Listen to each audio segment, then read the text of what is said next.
अस्सलाम वालेकुम।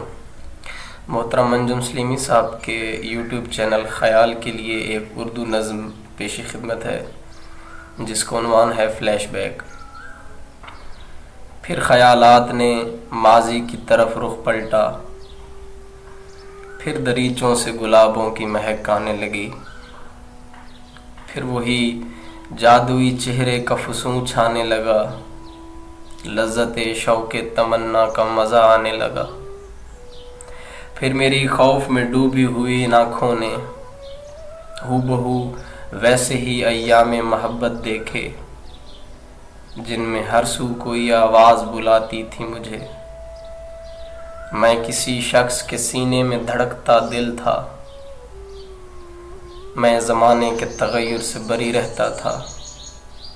मुझको घेराव में रखती थी किसी की बाहें, हाय उस जादू बदन के वो सभी खालो खद।